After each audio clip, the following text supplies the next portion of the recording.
Welcome to the second edition of the podcast of North American Literature, hosted by the Research Group Studies in American Literature and Culture from the University of Granada. I'm Julián Elvira, and we are with Rita Pérez. Thank you for being here today, Rita. Hello, Julián. It is a pleasure being here today. Today, we will be talking about your recent work based on a comparison between the novels Adventure of Huckleberry Finn by Mark Twain Samuel Clemens and The Coquette by Hannah Webster Foster. Okay, Rita, I wanted to ask, this time, what is your work about? Basically, the work was the same as the last time. I established a comparison between two novels to prove the influence of one on the other. I asked ChatGPT several questions about them, and I identified and corrected its mistakes. This time, the novels were, as you said earlier, Adventures of Huckleberry Finn by Mark Twain Samuel Clemens and The Coquette by Hannah Webster Foster. However, in this work, I focus on stylistic features rather than themes. I focus on the narrative style, social criticism, suspension of disbelief, and episodic structure of both novels. In the previous podcast, I asked you about ChatGPT effectiveness in answering questions about the novel, and you mentioned that it tended to give very general and non-specific answers due to the lack of information it had. Has anything changed compared to the previous novel?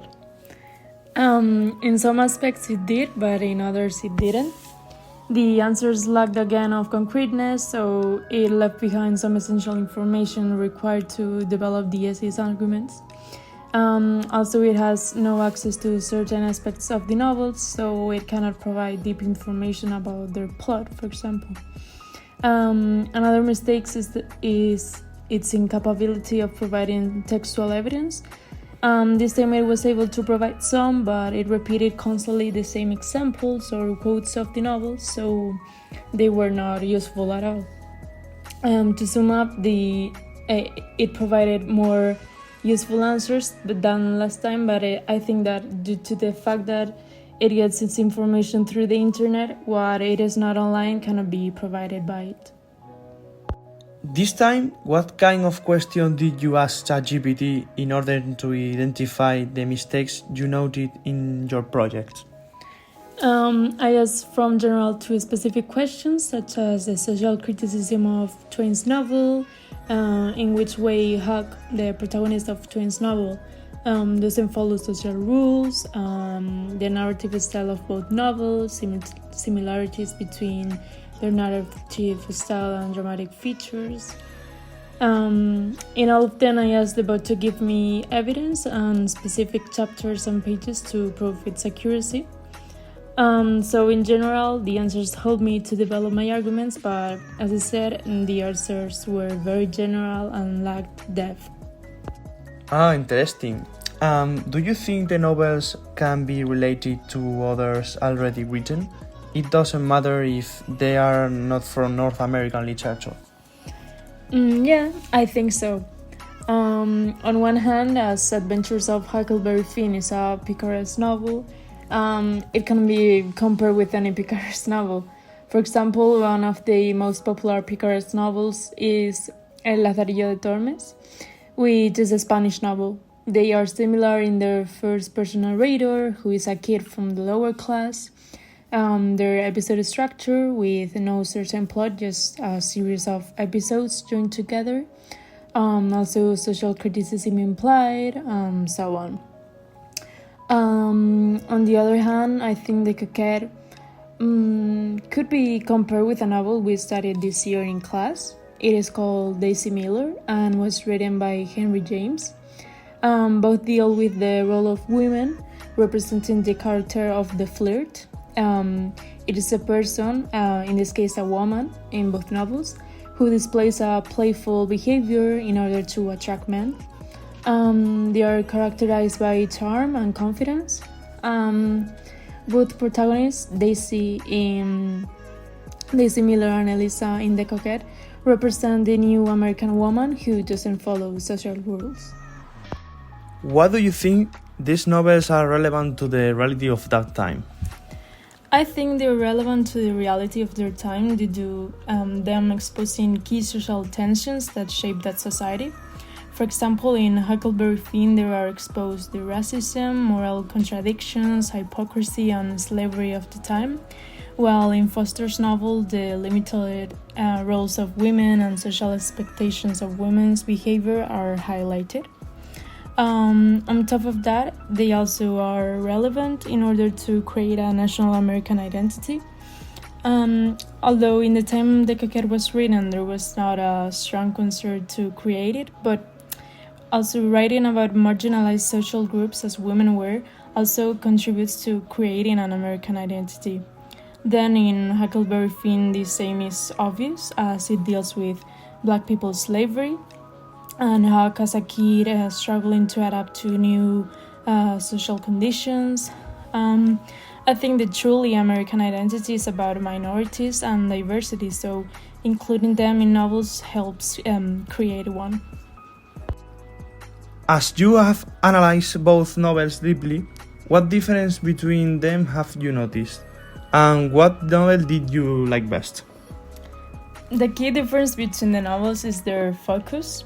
Twins' novel is a satirical adventure novel told from a young boy's point of view, focusing on social and moral aspects such as race, slavery, and freedom, whereas Foster's is centered on a young woman's personal and social struggles with gender roles.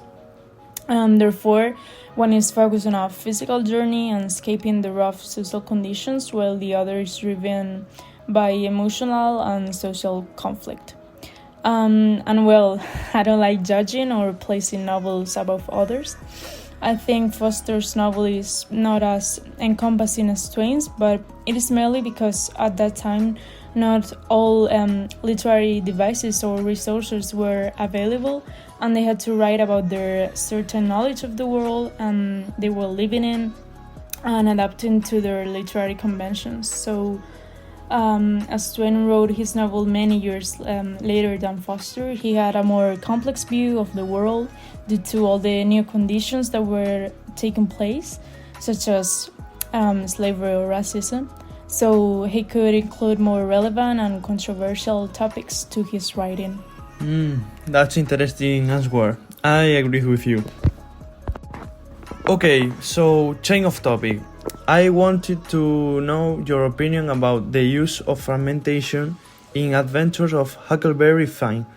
Do you think it is appropriate device according to the type of novel it is? And which other way do you think the author could have portrayed the character living condition? That's a difficult question. On one hand, I think the device is very appropriate according to the type of novel, because as I mentioned earlier, it is a Picard's novel and its structure is divided into several progressive episodes, which involves fragmentation.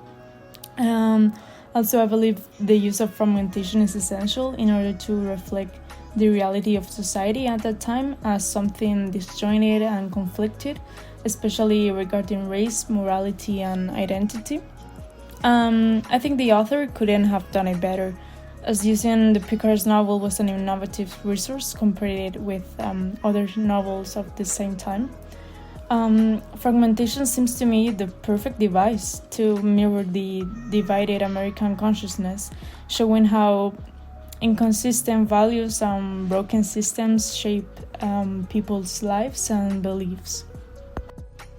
Can you explain a little bit about what exactly is the device of suspension of disbelief, and how do the novels make use of it? Suspension of disbelief is basically the act of accepting something fictional as something true in order to enjoy a story or an experience. It allows readers or audiences to engage with fiction.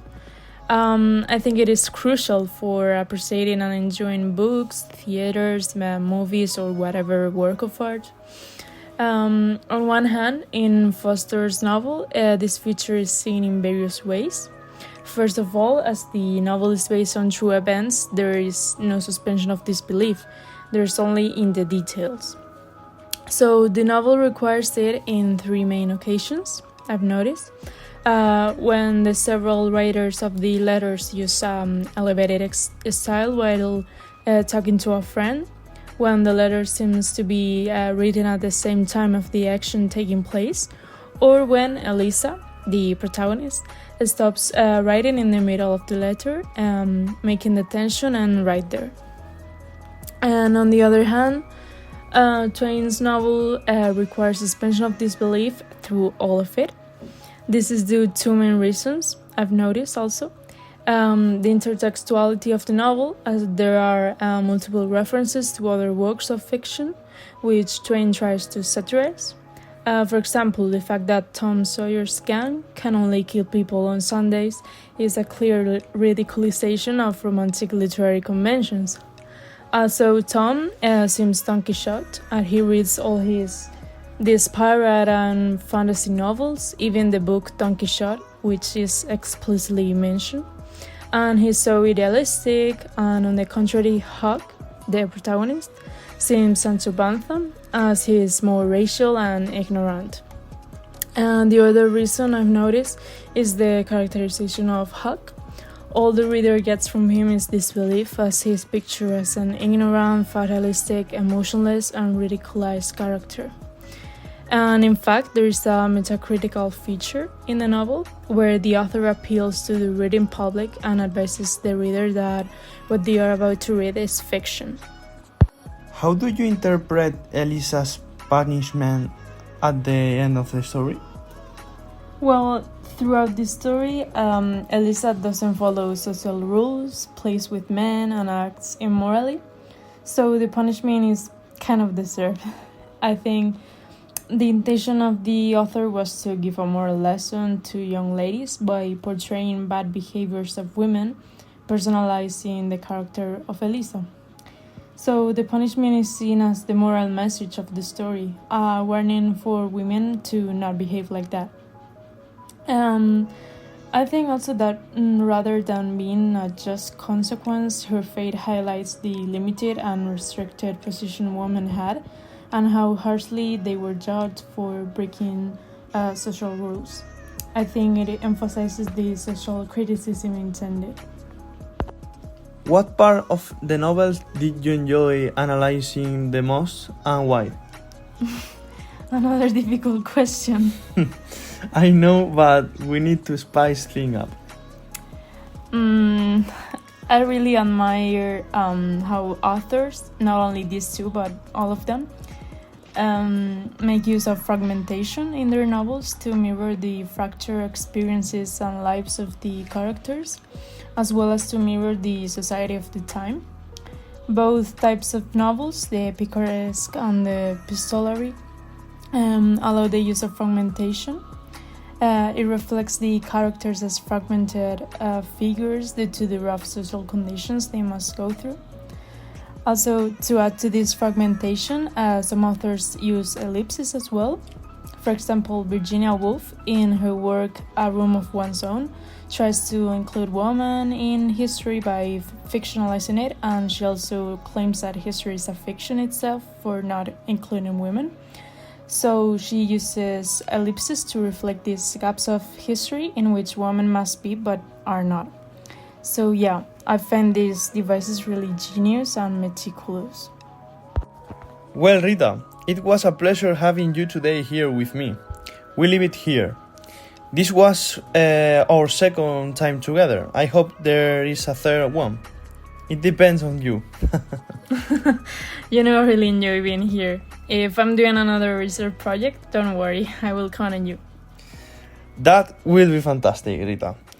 See you in the next podcast. Bye, my friends.